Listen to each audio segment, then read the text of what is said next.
நாடு முழுவதும் பெரும் அதிர்வலைகளை ஏற்படுத்திய அண்ணா பல்கலைக்கழக மாணவி பாலியல் வன்கொடுமை வழக்கில் 5 மாதங்களில் விசாரணை முடிந்து இன்று தீர்ப்பு வழங்கப்படுகிறது. அந்த வழக்கு கடந்து வந்த பாதையை இந்த தொகுப்பில் பார்க்கலாம். கடந்த ஆண்டு டிசம்பர் மாதம் 23ஆம் தேதி மாலை அண்ணா பல்கலைக்கழக வளாகத்தில் மாணவி ஒருவரை மர்ம நபர் ஒருவர் பாலியல் வன்கொடுமை செய்துவிட்டு தப்பி ஓடினார். இதற்கடுத்த நாள் மாலை கோட்டூர்புரம் அனைத்து மகளிர் காவல் நிலையத்தில் பாதிக்கப்பட்ட மாணவி புகார் அளித்தார். இதனைத் தொடர்ந்து மர்ம நபர் மீது 6 பிரிவுகளின் கீழ் வழக்கு பதிவு செய்யப்பட்டு தனிப்படை அமைத்து போலீசார் தேடி வந்தனர். விடுதி மாணவர்கள், தொழிலாளர்கள் உள்ளிட்ட நூற்றுக்கணக்கானோரிடம் போலீசார் விசாரணை நடத்தினர். கல்லூரி வளாகத்தில் பதிவான சிசிடிவி காட்சிகள், செல்போன் எண்கள் ஆகியவையும் விசாரணைக்கு உட்படுத்தப்பட்டன. விசாரணையின் அடிப்படையில் டிசம்பர் 26ஆம் தேதி கோட்டூர்புரத்தைச் சேர்ந்த ஞானசேகரன் என்பவரை தனிப்படை காவல்துறையினர் பிடித்தனர். ஞானசேகரன் கோட்டூர்புரம் பகுதியில் பிரியாணி கடை நடத்தி வந்தார். அவரிடம் இருந்த செல்போனும் பறிமுதல் செய்யப்பட்டது.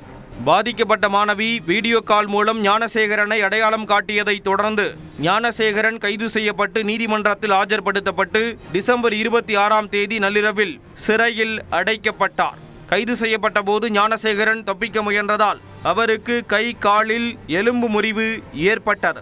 இந்த வழக்கில் மேலும் ஒரு அதிர்ச்சியாக டிசம்பர் 27ஆம் தேதி மாணவி அளித்த புகாரின் அடிப்படையில் பதிவு செய்யப்பட்ட எஃப்ஐஆர் வெளியானது. மாணவியின் விவரம் வெளியானதால் பலரும் கண்டனம் தெரிவித்து போராட்டங்களை நடத்தினர். தொழில்நுட்ப பிரச்சனையால் முதல் தகவல் அறிக்கை கசிந்திருக்கலாம் என தேசிய தகவல் மையம் மின்னஞ்சல் மூலம் விளக்கம் அளித்தது. இந்திய தண்டனை சட்டத்தில் இருந்து PNS சட்டத்திற்கு பிரிவுகளை மாற்றும் போது தவறு நேர்ந்திருக்கலாம் என தெரிவிக்கப்பட்டது. மாநில அரசுக்கும் எஃப்ஐஆர் கசிந்த விவகாரத்துக்கும் எந்த தொடர்பும் இல்லை என்றும் விளக்கம் அளிக்கப்பட்டது. கோட்டூர்புரம் காவல்துறை விசாரித்து வந்த இந்த வழக்கை 3 பெண் IPS அதிகாரிகள் கொண்ட சிறப்பு விசாரணை குழு விசாரிக்க சென்னை உயர்நீதிமன்றம் உத்தரவிட்டது. 3 பெண் IPS அதிகாரிகளும் ஞானசேகரனை காவலில் எடுத்து விசாரணை நடத்தினர். இதற்கிடையே தேசிய மகளிர் ஆணையமும் பல்கலைக்கழக வளாகத்தில் நேரில் விசாரணை நடத்தியது.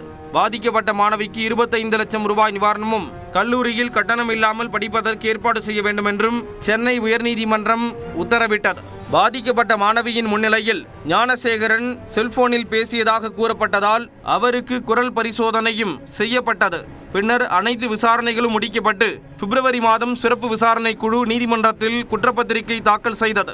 ஞானசேகரன் வாக்குமூலம், பாதிக்கப்பட்ட மாணவி அளித்த தகவல்கள், சொத்து விவரங்கள், அறிவியல் தொடர்பான ஆதாரங்கள் அடிப்படையில் குற்றப்பத்திரிகை தாக்கல் செய்யப்பட்டுள்ளது.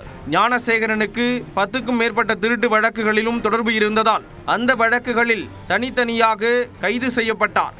ஞானசேகரன் மீது மற்றொரு பெண் அளித்த பாலியல் புகாரில் CBCID போலீசார் வழக்கு பதிவு செய்து விசாரணை மேற்கொண்டு வருகின்றனர். இந்த வழக்கில் 29 சாட்சியங்கள், 100க்கும் மேற்பட்ட ஆதாரங்களை சிறப்பு விசாரணை குழு நீதிமன்றத்தில் தாக்கல் செய்துள்ளது. இந்த வழக்கில் தனக்கு தொடர்பு இல்லை என ஞானசேகரன் தாக்கல் செய்த மனுவை நீதிமன்றம் ஏற்கனவே தள்ளுபடி செய்துவிட்டது. பெரும் அதிர்வலையை ஏற்படுத்திய இந்த வழக்கில் தினசரி விசாரணை நடத்தப்பட்டு 5 மாதங்களில் தீர்ப்பு வழங்கப்படுகிறது.